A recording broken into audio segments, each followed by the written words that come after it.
Well, it's been quite the week.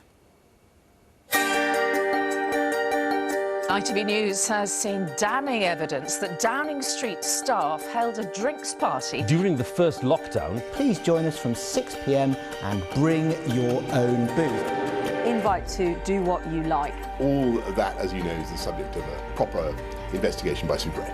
Did the Prime Minister attend the event? One former Cabinet Minister said to me, Boris Johnson just says what he has to say to get through the day. We can't go on like this. It's a joke. Another told the BBC he has to go. He's run out of road.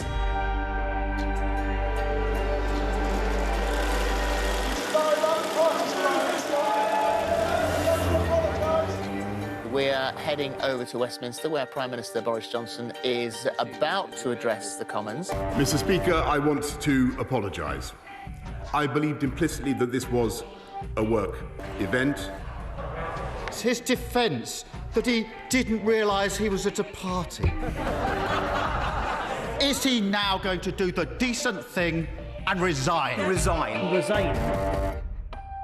So many people think that he's misled them repeatedly. Can you trust him? I explained to the Prime Minister today that I felt he should stand down. Douglas Ross has always been quite a lightweight figure. I think his position has become untenable. He was truly, genuinely, heartfelt sorry. The Prime Minister will be publishing the findings of that report. Sue Gray. Sue Gray. Sue Gray. Downing Street has apologised to Buckingham Palace following revelations that two parties were held at number 10 the night before the Duke of Edinburgh's funeral.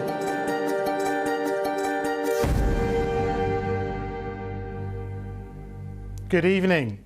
On the day Britain is told to move on by the PM's cabinet colleague, number 10 is forced to apologise to the Queen. Yet more allegations of lockdown parties emerged, and we're told Operation Save Boris is launched. At the end of this tumultuous week, what comes next for the Prime Minister? Tonight we devote the whole show to assess where things stand for Downing Street, British politics and the establishment, as some fear that this is not just about repeated instances of apparent rule-breaking from some rule-makers who should have known better, but that recent events could cause collateral damage to the police, the civil service and the union.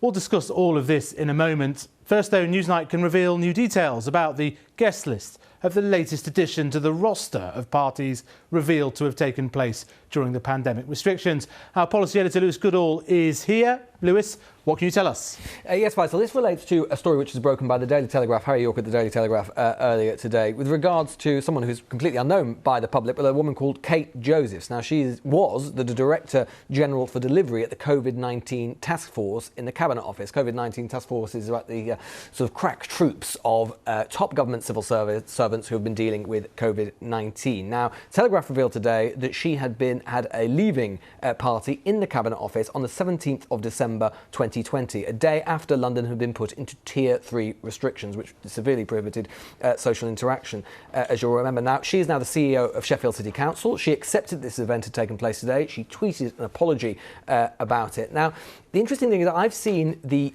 invite list to that event, and the interesting thing is it doesn't just include civil servants. It includes significant number 10 figures, both civil servants and political aides, people like Jack Doyle, the head of comms for number 10 for the Prime Minister, and Dan Rosenfeld, his Chief of Staff. Now, we approached number 10 tonight to ask them to confirm or deny whether or not they attended that event, or any of those people attended that event. They didn't get back to us. They haven't given us any comment tonight. But of course, we do know at least that they were invited.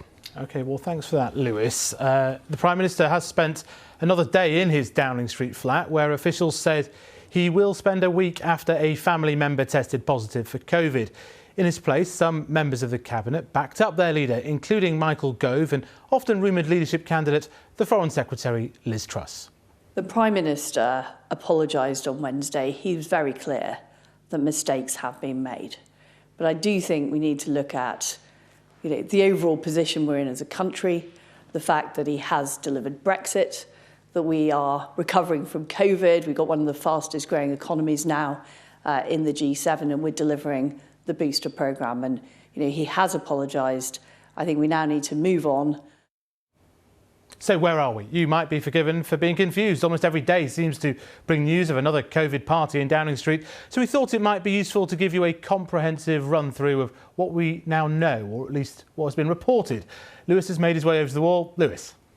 Yes, Faisal. So here's a calendar of the pandemic from March 2020 to 2021. Each of these dates pertains to an incident or incidents where a party or gathering or event of some sort took place and which in some way is said to have been against the rules. Now, we're going to focus on those alleged to be in number 10 and the Cabinet Office, and for brevity have excluded those which mainly seem to have been virtual quizzes and the like. So, deep breath. This is incident 1. A photo leaked to The Guardian showed the Prime Minister, you'll remember, and his staff with bottles of wine and cheese in the Downing Street garden. When asked about it, Boris Johnson said, those people were at work talking about work. We were in full lockdown, though, you'll remember, at the time. Incident 2, 20th of May, 2020. This is the Downing Street garden party with the now infamous BYOB, bring your own bottle email. 100 people were said to have been invited by the PM's own principal private secretary, Martin Reynolds. The Prime Minister and his then partner were apparently there for 25 minutes. Despite this, the PM said this week that he believed implicitly that this was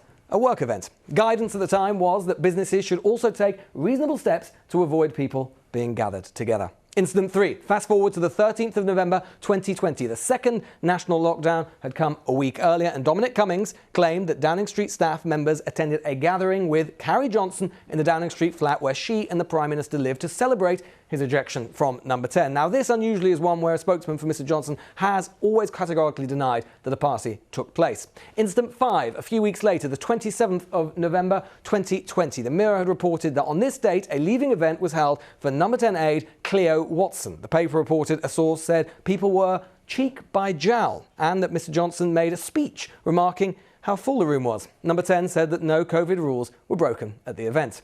Incident 6. The Independent and Politico reported that Sir Simon Case, the Cabinet Secretary, attended a gathering in his office. The Cabinet Office denied this, but said that he did walk through a gathering of his officials enjoying a virtual quiz on the way to his own office. London was in Tier 3 restrictions at the time. This is the incident which led to his recusing himself from heading up the inquiry, now being led by the now infamous Sue Gray. Incident 7, also on December the 17th, broken by the Telegraph. I was just saying, just today, a leaving party for the Director General of the COVID-19 Task Force in the Cabinet Office, Kate Josephs. As I say, the day before, London had been placed into the highest level of restrictions. Incident 8, the 18th of December, the now equally infamous Downing Street Christmas party, which led to Allegra Stratton's resignation. The next day, London was put into Tier 4. It was said to have been attended by 40 to 50 people, went on till 2 a.m. and included a Secret Santa and games. Number 10 had insisted that there was no party and all COVID rules were followed. And incidents 9 and 10. On the 16th of April 2021, we learnt yesterday that via the Telegraph that 2 leaving parties, 2, were held by Downing Street staff at number 10. One for then Director of Communications, now Deputy Editor of The Sun, James Slack, and one for the Prime Minister's personal photographer. They later reportedly became one party. This was, of course, the night before Prince Philip's funeral, where Her Majesty the Queen famously sat alone because the country was still in severe restrictions, with guidance saying you must not socialise indoors with your household or support bubble. You can meet outdoors, including in gardens, in groups of 6 people or 2 households. It apparently included aides going to a supermarket with a suitcase to fill it up with alcohol. And now, for context, let's superimpose those alleged parties' dates over a chart showing the number of daily COVID deaths. You'll see that each of the alleged parties, nearly all of them, were during periods where the pandemic was severe. The red lines there. Of course they were. The fact that these parties are of any interest at all is because they apparently took place during periods of severe restrictions and were against the government's own rules. That's one of the reasons why this story matters. We can't know how Sue Gray will assess all of these events and the others in other parts of Whitehall that we haven't included. But one thing is for certain, Faisal. She has her work cut out. Thank you very much, Lewis. And more stories tonight. The Mirror reporting on its front page fresh allegations of Wine Time Fridays, apparently held in Downing Street during the pandemic. The paper even has a picture of what it says is a wine fridge being delivered to the building in December 2020.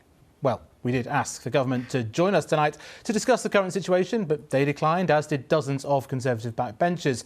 But to discuss this further, I'm joined by former Foreign Office Minister Alistair Burt, who had the Tory whip removed when he rebelled against Boris Johnson's no-deal Brexit plan, and Sir Simon Fraser, former top civil servant at the Foreign Office and now managing partner of the consultancy Flint Global. Well, Alistair, let's start with you. You're a former minister. You know how the sort of constituency Conservative culture works. What do you think your former colleagues, MPs, going back to their constituencies, what do you think they're sort of hearing about the Prime Minister from kind of core Conservative supporters? I think, Faisal, they'll be hearing a very split set of opinions. There will be deep unease at what has happened, and they will be expressing that, and they will be tugged in the other direction by that sense of loyalty to a party leader and to a party leader who they have known recently in relation to winning an election and everything else. So the Conservative activist, the person who has given their life and continues to work for the Conservative Party in various ways, will be terribly torn. But they will have seen everything that that Lewis outlined, and the expressions of deep anger and upset that we've heard from Conservatives and other members of the public all through the day in the last few days will be very real, and MPs will be catching that in a big way. And, I mean, obviously you have some history with the Prime Minister. He purged you from the party, but then invited you back in again. I mean, some would argue that, this is part of a view from a certain type of Conservative. Well, I don't think so. And firstly, I've nothing against the Prime Minister. I don't think the Prime Minister purged me. Dominic Cummings purged me, and other elements in the Conservative Party sort of wanted to remove people like me. But it's not people like me who are responsible for the incidents that we have seen. So it's nothing to do with that. And I think, prominent Conservatives, people like Andrew Bridgen and Douglas Ross, who supported the Prime Minister in a different way to me, they've already come out and said and expressed their concern. So if this is to be put in the bracket of a post-Remain referendum Brexit business, then we're all barking up the wrong tree. It's nothing to do with that. What it's to do with is exactly what we've seen, whether there has been a massive breach of trust between government and people in a unique situation where that trust is necessary for the safety of the public, and whether or not, unlike a policy problem and unlike an unpopular policy problem, is there any way back for a Prime Minister who leads a government and a government? Well, I think it is you of seem a to think completely not. different order, and it's nothing to do with past arguments. But you seem to think there isn't a route back for him. I don't think there is. I think it's one thing to be in charge of a difficult policy that can eventually come right, or you can change the legislation or whatever. But the images that in people's minds, either of Her Majesty being alone, or the stories that we've heard of people being alone, either facing operations or unable to see their loved ones at their last moments, these stories will haunt the government until there is a change. And I don't think that is recoverable. OK, well, let's bring up that Mirror front page from today. They've been doing some of the heavy lifting on this story. There's this story now about the idea that this was quite a regular occurrence. Boris's wine time Fridays there, and I think you can see the fridge that was used. I suppose what it raises, Simon Fraser, is a question of a culture. Yeah. But this may provide a route through potentially for the Prime Minister by saying it was a civil service culture. Well, I don't think that's the case. I think the focus is on the Prime Minister, and that's where it will stay. But what I do think is true is that what you're seeing at the moment is that this is not only a question of the behaviour of the Prime Minister and perhaps some other politicians and political advisors who obviously have been involved, but also civil servants who've been working at the heart of government in Downing Street and around Downing Street seem to have got caught up in this series of bad decision-making in a way that I think smart people. They've got agency. They don't just get caught up in things. Well, that's the question that I've got. Why have they been caught up in it? What has happened that has led them, that after all their job is to give good, sound, impartial advice to ministers about what should and shouldn't be done, and indeed to be the guardians of propriety in government, So how is it that they have actually been involved in not only attending but convening these parties? I think that is an issue which is, I'm afraid, going to have to be looked at and is damaging for the civil service. And you sound very disappointed with the reaction of some senior civil servants. Well, I'm disappointed that it's happened. I think we need to understand why it's happened. I think there are probably some broader cultural issues about what's happened in terms of the politicisation of civil service appointments at the centre and perhaps the erosion of the sort of confidence and authority of the civil service. And then there's the specific issue here around the position of the Cabinet Secretary, who is, after all, the head of the civil service, the senior person, but who's had to stand aside on this set of issues. So you have the Prime Minister, who's under examination, and the Cabinet Secretary who stood aside. So there's a sort of vacuum or hole, it seems to me. Yes, so what do you see, therefore, as the route of accountability here? Sue Gray will come up not with a prosecution document, but a sort of set of facts, a few pointers, I'd imagine, and then the Prime Minister will get to sort of interpret that the way he wants to. That's the question that I don't know. The ministerial code, it's up to him whether Lord Geidt gets to... So I don't know what the answer to that question is, because normally, of course, the Cabinet Secretary would be asked to do the report and report to the Prime Minister. Now we have Sue, who I know very well and I have great admiration for. She's a very admirable person, but she is the second Permanent Secretary in the Cabinet Office. She's not the Deputy Cabinet Secretary. She doesn't really have the authority in her own standing to make any recommendation or decision. But who is she reporting to? Not the Cabinet Secretary, the Prime Minister, but the Prime Minister is a subject of the report. It seems to me there's a big question mark about this. Alistair Burt, we're hearing about this Operation Save Boris. Part of that seems to be to get civil servants to carry the can. Well, as Simon says, that won't work. Ultimately, responsibility has got to be held by ministers and politicians. I agree with Simon. Something's seems to have gone badly wrong with the culture at Number 10. Number 10 has always been a place where there have been very good people operating, but there have been some who think themselves very clever indeed and sometimes think themselves above some of the other elected representatives of the people. Once you stop thinking that you're a representative of the people and you're a servant of the people, you're in big trouble. Once you think you're more important than they are, you're in trouble. And once you give a sense that your operation is about telling other people what to do, but you are somehow insulated from it, that's when a government starts to go wrong. And something has gone badly wrong with the culture. And it's a mixture. Ultimately, politicians have to set the standards, and there are clearly issues there. But making somebody else responsible isn't going to work. Well, you say it's not going to work, but ultimately, if the Prime Minister interprets the Gray report the way he wants to, if he chooses not to refer himself to Lord Geidt and he just sits this out, what can happen to him?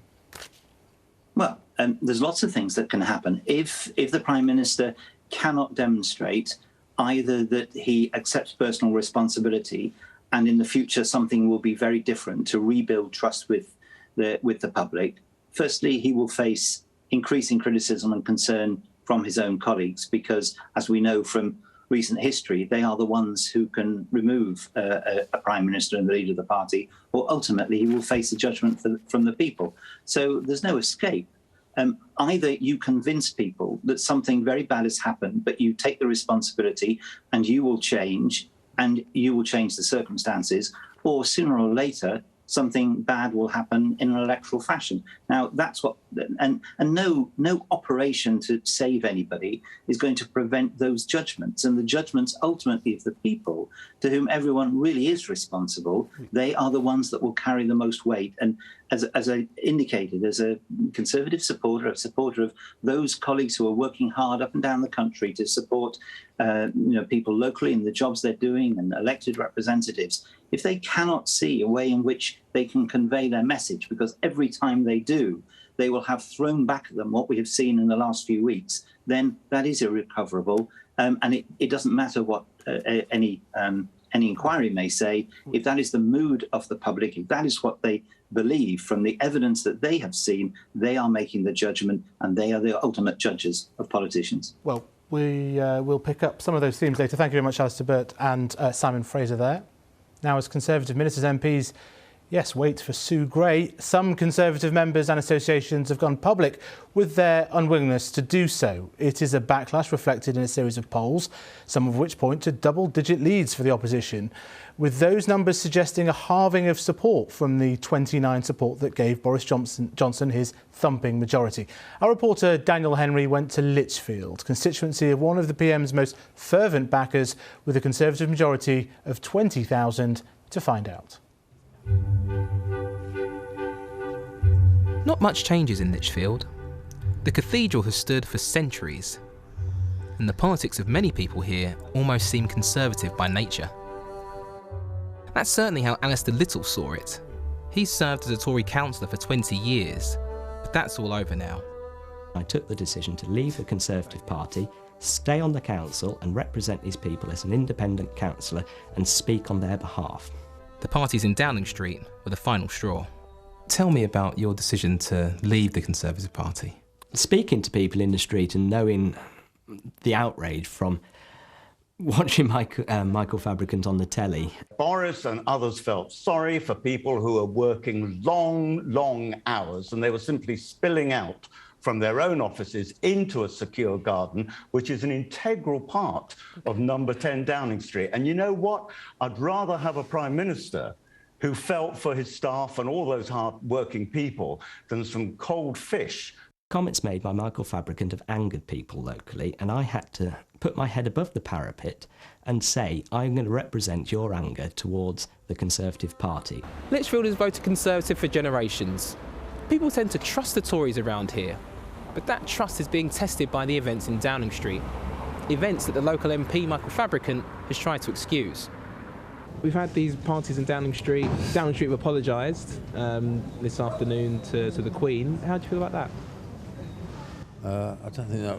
I think that the apologies were too late in coming, and I don't think they were entirely sincere either, to be honest. No, we're all in lockdown. We're all trying to stick by the rules, and it's clear he's even admitted himself he had a party, so he can't answer to that. I think he needs to go. And the local MP here, Michael Fabricant, he seems to be in support of Boris Johnson, saying that maybe we should give him a chance. No, I think anyone that was at the party on that night, they all need to resign. All of them should go. Perhaps promisingly for the Prime Minister, not everyone agrees. I mean, I've never voted Conservative in my life, but I think he's doing a pretty good job. I really do. I think, it's made me feel safe. So. And I've never voted in my life, ever, because I couldn't understand it until that man took over, and I can't fault him. I think he's fantastic. So he's made, he's good. Boris Johnson encouraged you to vote in the first place? Yeah, because he's down to earth. Have you voted? Never, ever. All right. In my life, in all the years I've lived here, and for that man, yeah, he's all right. He is. He's just a normal, everyday human being. What you see is what you get with him. He should not resign. Absolutely not, no. He should not. He's done good for this country. But after 2 decades as part of the Conservatives, Alistair feels the party would be better off without the Prime Minister. I do go as far as saying I do think Boris has done a good job, but he's lost the confidence of the electorate and needs to resign. The party can continue, the policies can continue, the manifesto continue, and they can do that without Boris Johnson. Conservative MPs across the country will be back in their constituencies this weekend. Plenty of time to hear what voters really think. Daniel Henry there. So let's take a look at some of those front pages. Actually, you've seen the Mirror already. Boris's Wine Time Fridays in that fridge. Then in the Daily Mail, perhaps part of Operation Fight Back there. Starmer, the COVID party hypocrite, a picture from April the 30th of the opposition leader having a drink with, I think, sort of 3 or 4 people there. And then the Daily Telegraph, Plan B to be scrapped as PM plots fight back. And there's a list, quite an interesting list of people coming to help the Prime Minister, including, I think, Sir Linton Crosby there, I can read. And then the Times, you are in last chance saloon. The PM is warned ministers losing patience over those lockdown parties and citing some members of the cabinet, actually. So there we go. The general picture, not quite as bad as it's been in the past few days, but not great either. Well, let's joining me now. We have 2 leading commentators. Lord Danny Finkelstein, Conservative peer and Times columnist, and Sonia Soda, chief leader writer for The Observer. So then, Lord Finkelstein, I mean, what do you think the route out here, if there is a route out for the Prime Minister? I don't think there is a route out. I mean, look, the technical route out, clearly they're plotting is Sue Gray rules that although he made misjudgments, which he's apologised for, he didn't technically break the rules. This was his own garden or whatever it will be. That isn't going to wash with the public. And somebody once said to me, you know, that politics is chemistry rather than physics. It's not going to be a victorious line if you can technically get your way out of the situation. So I'm afraid that I think the only solution to having the parties is to unhave them.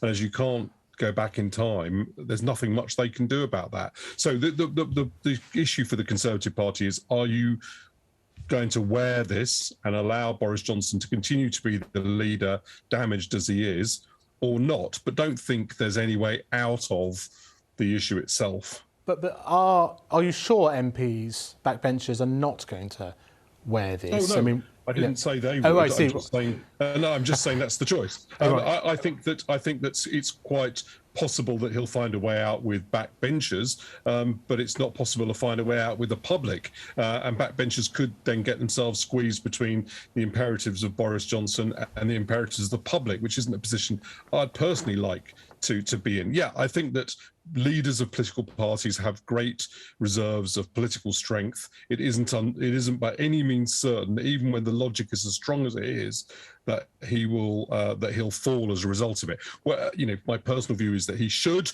but that doesn't mean that he will. So, Sonia, bringing you in now. I mean, clearly it isn't just about ministers and the Prime Minister. There's been a cultural issue with civil servants in the Cabinet Office in number 10, given what we're seeing in the Mirror in terms of the Friday night wine clubs. Yeah, that's right. But I don't think we should let that distract from the fact that, there was clearly a culture at the top, and that started with Boris Johnson. And one of the reasons actually why I think the revelations in the Mirror today or tonight are so damaging is because they really pull the rug under any remaining vestige of the Prime Minister's defence.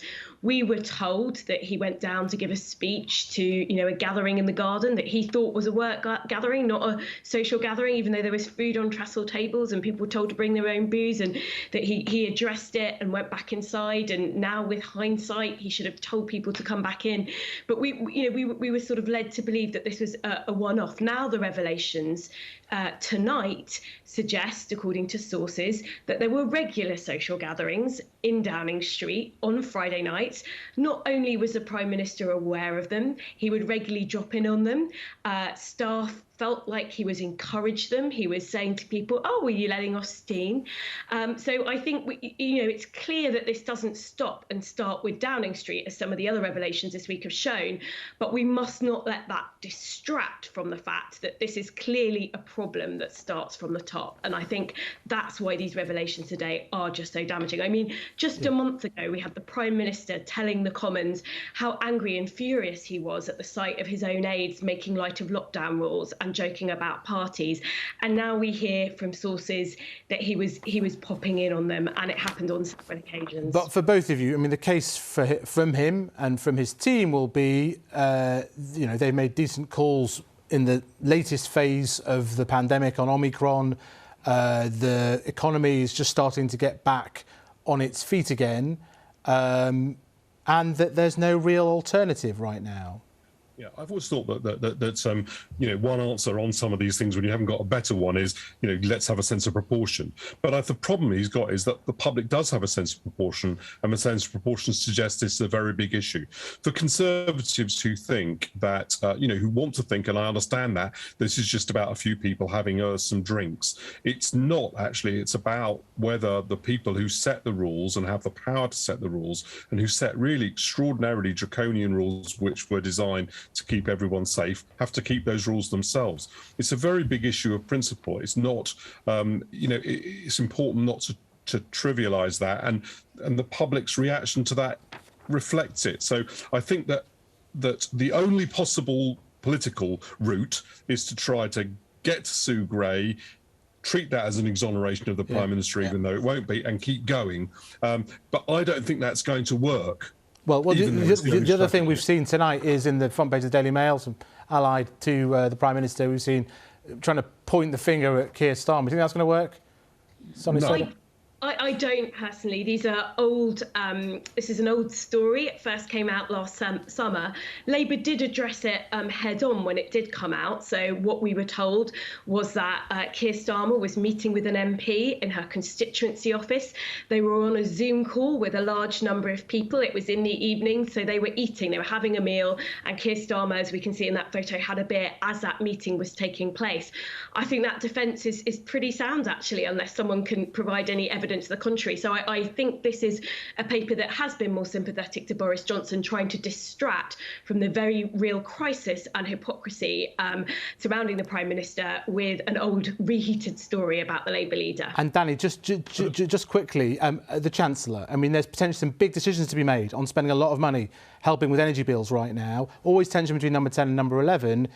Does Rishi Sunak have his eye on the crown right now? Well, I'm sure he's worried, like everyone else is, about the government's credibility. You can't have budget setting and tax making without the government having credibility. So I'm sure he's got to think about that. And he doesn't want, himself to be saying things that are patently ridiculous, like the Prime Minister didn't know this was a social event and thought it was a work meeting. Conservatives have got to be clear they cannot divert this to Keir Starmer, even if Keir Starmer was having a party. That wouldn't alter the fact that we have run out of time there. Thank you very much, Danny and Sonia, for joining us on Friday night. And that's all from us for tonight. We're back on Monday. Enjoy your weekend.